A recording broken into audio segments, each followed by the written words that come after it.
آج کا یہ اجتماع سیرت پہ محض ایک روایتی اور علمی نشست نہیں ہے کہ جیسے ہم عموماً منعقد کرتے ہیں، بلکہ میرے نزدیک یہ ایک ہمارے لیے خود احتسابی کا عمل بھی ہے۔ ہم یہاں صرف سیرت کا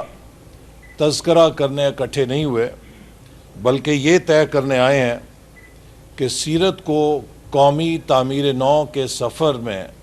ہم کس طرح رہنما بنا سکتے ہیں۔ میں منتظمین کا شکر گزار ہوں اور انہیں خراج تحسین پیش کرتا ہوں، خاص طور پہ ڈاکٹر ضیاء الحق کو، کہ انہوں نے اس مکالمے کو منعقد کرنے میں کلیدی کردار ادا کیا ہے۔ خواتین و حضرات، آج پاکستان ایک فیصلہ کن موڑ پر ہے اور اسے ہم ایک دوراہا بھی کہہ سکتے ہیں۔ یہ ہمارے اختیار میں ہے کہ ہم کس راستے کا انتخاب کرتے ہیں۔ ایک طرف اللہ تعالیٰ نے ہمیں بے شمار وسائل سے نوازا ہے،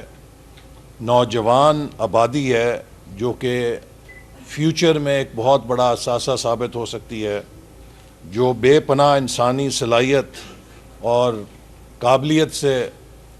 اگر مالا مال ہو تو ایک ہمارے لیے قومی ترقی کی ایٹمی قوت ہے۔ اور اسی طرح اللہ تعالیٰ نے ہمیں ہر قسم کے قدرتی وسائل سے اور جغرافیائی اہمیت سے نوازا ہے۔ لیکن دوسری طرف ہم اگر نظر ڈالیں تو ان اپرچونٹیز کے ساتھ اتنے ہی بڑے چیلنجز ہیں جن میں ہم خود کو منتشر دیکھتے ہیں۔ ہم دیکھتے ہیں کہ معاشرے میں نفرت اور تعصب کی قوتیں بھی پوری طرح اپنے بیماری کے ساتھ ہے اور اخلاقی اقدار بھی زوال پذیر ہیں۔ سوال یہ نہیں کہ ہم ان مسائل کو جانتے ہیں یا نہیں جانتے، یہ سب ہمارے علم میں ہیں۔ اصل سوال یہ ہے کہ کیا ہم ان مسائل کو حل کرنے کی صلاحیت رکھتے ہیں اور کیا ان مسائل کا ہمارے پاس حل موجود ہے۔ میرا یقین ہے کہ ان تمام ہمارے مسائل کا حل سیرت نبوی صلی اللہ علیہ وسلم میں موجود ہے، اور یہ صرف ہمارے لیے ہی ایک رہنما حل نہیں ہے، بلکہ اس وقت انسانیت کو عالمی سطح پہ، گلوبل سطح پہ جتنے بھی چیلنجز درپیش ہیں، سیرت نبوی صلی اللہ علیہ وسلم امت مسلمہ کے لیے ہی ایک سرچشمہ ہدایت نہیں بلکہ پوری انسانیت کے لیے ایک بہت قیمتی اثاثہ ہے۔ یہ ہے کہ اگر ہمارے پاس یہ سب کچھ ہے تو ہم بحیثیت قوم اور امت اس زبوں حالی کا شکار کیوں کر ہیں۔ سیرت ہمارے لیے، جیسے میں نے کہا ہی نہیں، پورے انسانیت کے لیے اس لیے خزانہ ہے کہ نبی کریم صلی اللہ علیہ وسلم صرف ایک مذہبی پیشوا نہیں تھے، بلکہ وہ ایک ریاست کے مدبر بھی تھے، وہ معاشرہ ساز بھی تھے۔ جس طریقے سے انہوں نے سوشل انجینئرنگ کی، اس میں ہر سوشیالوجی کے طالب علم کے لیے بہت اسباق موجود ہیں۔ امن کے دائی تھے، کس طرح انہوں نے ایک ایسے معاشرے میں جو قبائل کی جنگ میں گرفتار تھا ان کو یکجا کیا اور امن قائم کیا۔ وہ معلم تھے، مصالحت کار تھے اور ایک بہت دور اندیش قائد تھے۔ تو ان کی سیرت نبوی میں کسی بھی معاشرے کی ٹرانسفارمیشن کا ایک پورا روڈ میپ موجود ہے۔ تو اگر یہ روڈ میپ 7ویں صدی میں ایک انقلاب برپا کر سکتا ہے تو سوچنے کی بات یہ ہے کہ 21ویں صدی میں ہم زبوں حالی کا شکار کیوں ہیں۔ ہمارے پاس دین اسلام کی جو دو بڑی قوتیں ہیں جن سے کہ جب بھی اسلامی تہذیب نے عروج پایا، ان کی اساس قرآن مجید اور سیرت نبوی صلی اللہ علیہ وسلم بنی، اور اس پر بے شمار لٹریچر موجود ہے۔ میں اکثر دہراتا ہوں کہ جو یونیورسٹی آف ناروال ہے اس کا پورا طرز تعمیر میں نے اندلس، قرطبہ، غرناطہ اور مسلم اسپین سے انسپائر ہو کے کیا، چونکہ وہاں پر ہماری گولڈن ایج تھی علم کی۔ 300 سال اس وقت مسلمانوں کے جو سائنسدان تھے، جو مفکر، ہم اس دور میں ہوتے تو اکثریت نوبل انعام کی ہمارے سائنسدان اٹھاتے۔ تو پھر وہاں پر یہ حال بھی ہو گیا کہ نام و نشان مٹ گیا۔ تقریباً 800 سال کی حکومت کے بعد ابھی میں حال ہی میں وہاں ہو کر آیا، تو ایک بڑا وہ تجرباتی سفر تھا کہ اس خطے میں کسی تہذیب کے عروج کے اسباب بھی تاریخ کے اوراق میں موجود ہیں، اور کسی تہذیب کے زوال کے بھی مکمل ریسیپی تاریخ کے اوراق کے اندر درج ہے، کہ وہ مسجد قرطبہ، اور اب اس شہر کے اندر کوئی اسلام کا نام لیوا نہیں، اور اس وہ مسجد ایک گرجے میں تبدیل ہو گئی ہے، اور وہ آپ اس مسجد کو دیکھ کے اندازہ کر سکتے ہیں کہ کبھی وہاں پر کیا شان و شوکت تھی اس ریاست میں، اس دور میں مسلم تہذیب کی۔ تو وہ جو عروج تھا جس کے بارے میں تاریخ ہمیں بتلاتی ہے، تو ہمارا یونیورسٹی نارووال کا کانوکیشن تھا، اس کے لیے میں سپیچ کے نوٹس لے رہا تھا، تو میری نظر یونیورسٹی آف البرٹا کے ایک مقالے سے گزری، جس میں انہوں نے یہ کہا کہ اس کی بڑی وجہ مسلمانوں کی قرآن سے علم کے لیے انسپریشن ہے۔ وہ ایک بحث ہے، لمبی ہو جائے گی کہ کس طرح وہ انسپریشن ہے، بٹ جو اسکالر تھا اس نے یہ کہا کہ Muslims dominated in the field of knowledge because that inspiration was given to them by Quran. تو میں نے پھر یہ سوال اٹھایا کہ کیا خدا نہ خواستہ قرآن مجید میں کوئی تبدیلی آ گئی ہے؟ وہ تو قیامت تک ہمارا ایمان ہے کہ ایک نقطہ بھی اس میں تبدیل نہیں ہو سکتا۔ تو اگر قرآن مجید اس دور میں ہمارے مفکروں کو، ہمارے سائنسدانوں کو، ہماری امت کو یہ تحریک پیدا کرتا تھا کہ ہم علم کی دوڑ میں تمام قوموں سے آگے ہوں، تو قرآن مجید تو آج بھی ہے۔ تو آج ہم میں کیوں وہ تحریک پیدا نہیں ہے کہ ہمارے دلوں پہ زنگ لگ گیا ہے، ہمارے ذہنوں پہ تالے لگ گئے ہیں،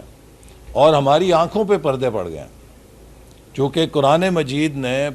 پورے جو ایپسٹمولوجی آف نالج دی، اس میں کائنات کی گتھیوں کو سلجھانے کے لیے دعوت فکر دی، اور بار بار کہا کہ ان نشانیوں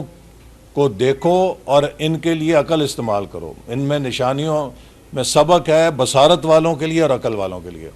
تو ہم نے بصارت پہ پردہ ڈال دیا، عقل پہ تایا۔ تو سوال یہی ہے کہ ہمیں یہ سوچنا ہے، ہمیں خود احتسابی کرنی ہے۔ قرآن مجید میں تبدیلی نہیں آئی،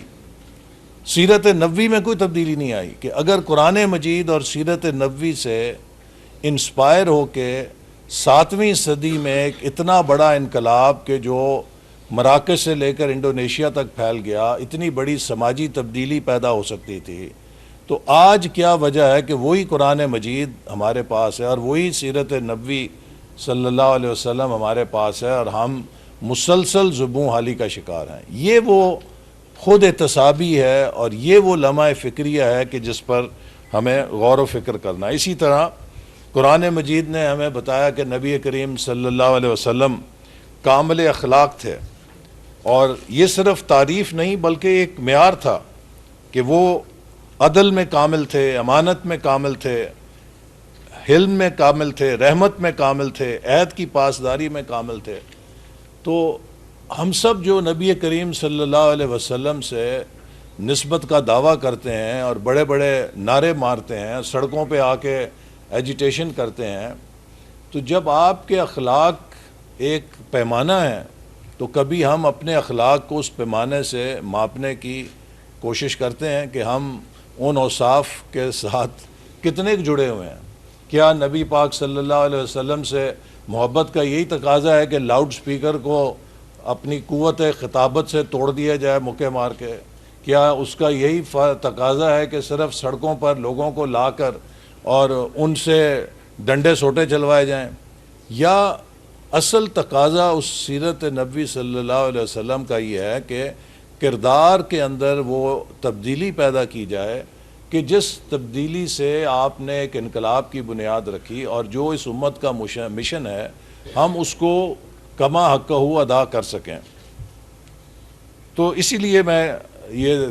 کہوں گا کہ ہمارے لیے جو دعوت فکر ہے کہ ہم کیا اپنے معاشرے کو اس پیمانے پر رکھ کر اگر دیکھیں تو ہمارے بازاروں میں وہ دیانت ہے جو الصادق والامین نے قائم کی؟ کیا ہمارے سیاسی اختلافات میں وہ شائستگی ہے جو فتح مکہ میں نظر آئی؟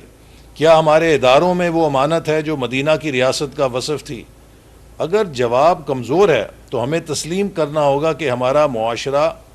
معاشی سے زیادہ اخلاقی بحران سے دوچار ہے، اور جب تک ہم اس کا علاج نہیں کریں گے ہمارے معاشی مسائل کا حل بھی ہمیں نہیں مل سکتا۔ ہم سیرت جیسے میں نے کہا پڑھتے ہیں لیکن اس سے متاثر نہیں ہوتے کیونکہ وہ کسی تبدیلی کا ذریعہ نہیں بنتی، اور میں نے ہائر ایجوکیشن کمیشن سے کہا ہے کہ اسلامک سٹڈیز کے پورے نصاب پہ ازسر نو غور کریں کہ ہم نے ہر مضمون میں ہر ڈگری میں اسلامک سٹڈیز کو لازم قرار دیا ہوا ہے، لیکن کیا وہ اسلامک سٹڈیز جو ہم پڑھاتے ہیں وہ بچوں اور بچیوں کے کردار سازی میں بھی کسی طرح اثر انداز ہوتی ہے؟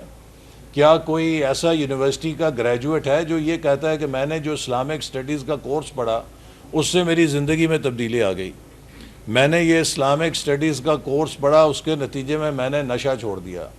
میں نے یہ اسلامک سٹڈیز کا کورس پڑھا اس کے نتیجے میں نے جھوٹ بولنا چھوڑ دیا، میں نے اسلامک سٹڈیز کا یہ کورس پڑھا اس کے نتیجے میں بہت صلح جو انسان ہو گیا، میں نے لڑائی جھگڑا ختم کر دیا۔ تو ہم نے یہ پوری جو مذہب کی تھیوری ہے اور جو اس کی ایپسٹمالوجی ہے کہ ہم اسے کس مقصد کے لیے پڑھاتے ہیں اور کیسے پڑھاتے ہیں، اس کو کردار سازی کے ساتھ جوڑنا ہے کہ بجائے یہ کہ وہ صرف ایک باڈی آف نالج ہے کہ جسے ہم امتحانی مقصد کے لیے ٹرانسمٹ کرتے ہیں اور وہ پرچوں میں نقل ہو کے ہمارے سامنے آ جاتا ہے، وہ مقصد نہیں ہے اس اسلامک سٹڈیز کا۔ اس اسلامک سٹڈیز کا مقصد تو یہ ہونا چاہیے کہ وہ ہمارے کرداروں کے اندر جھلکے اور اس سے ایک سوشل ٹرانسفارمیشن